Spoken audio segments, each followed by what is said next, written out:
Quelques 27,7 millions de personnes se sont connectées rien qu'au Royaume-Uni pour regarder le prince Harry et Meghan Markle se marier il y a 4 ans. 29 millions supplémentaires ont été regardés aux États-Unis, soit 6 millions de plus que le nombre d'Américains qui ont regardé le mariage du prince William et de Kate. L'audience mondiale était estimée à des centaines de millions. Pourtant, ce n'était pas le seul mariage royal cette année-là. À peine 5 mois plus tard, la cousine de Harry, la princesse Eugénie, et son mari actuel, Jack Brooksbank, ont dit oui lors d'un service à la chapelle Saint-Georges du château de Windsor. Le mariage a également été diffusé sur ITV, avec une audience moyenne de 3 millions de personnes regardant la couverture.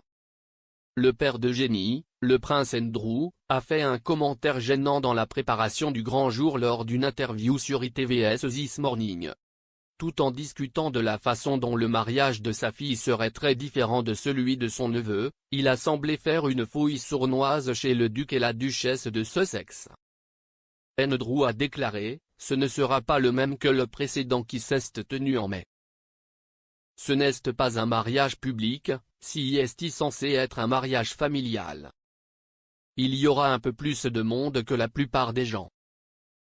Il y en a un peu plus que Harry n'avait, mais si est juste la nature d'Eugénie et de Jack, ils ont tellement d'amis qu'ils ont besoin d'une église de cette taille pour tous les accueillir. » De cette façon, le duc a semblé impliquer qu'Eugénie et Jack avaient plus d'amis que Harry et Meghan.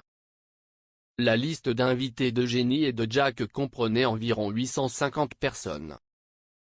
Parmi les invités non royaux figuraient Naomi Campbell, Ellie Goulding, Robbie Williams, Jack Whitehall et les ex-petites amies de Harry, Chelsea Davy et Cressida Bona. Les Sussex, quant à eux, ont opté pour une cérémonie et une réception légèrement plus petite avec une liste d'invités limitée à environ 600 personnes. 200 autres amis proches du couple ont assisté à la réception du soir à la maison Frogmore. Les Sussex avaient une foule de vedettes présentes, les Clooney, les Beckham, Sir Elton John, Serena Williams et Oprah Winfrey n'étaient que quelques-uns de ceux qui célébraient le grand jour de Harry et Meghan. Les téléspectateurs ont rapidement sauté dans la gorge d'Andrew après les remarques. Un utilisateur de Twitter a accusé le duc d'York de jeter de l'ombre partout. Un autre a ajouté, « Jetez un peu d'ombre là-bas Duke », tandis qu'un troisième a dit, « Alors Harry n'a, pas autant d'amis. » Andrew aurait été lésé par l'attention accordée à William et Harry alors que ses filles ne sont pas des membres de la famille royale travaillant à plein temps. Une source royale a déclaré au Sun en 2016, « Andrew a toujours voulu que ses filles soient des membres de la famille royale à plein temps. Il le voit comme une insulte à lui et à eux s'ils ne le sont pas. Mais Charles appelle les coups et il veut que la famille royale en ait pour son argent. » Reste à savoir si les craintes d'Andrew concernant l'avenir de ses filles se réaliseront. Charles est largement connu pour favoriser une monarchie allégée, avec des membres de la famille royale en dehors de la ligne de succession quelque peu mis à l'écart, et il a été récemment rapporté dans le Daily Mail que lui et William avaient tous deux contribué de manière significative à la décision de supprimer Andrew de la famille royale.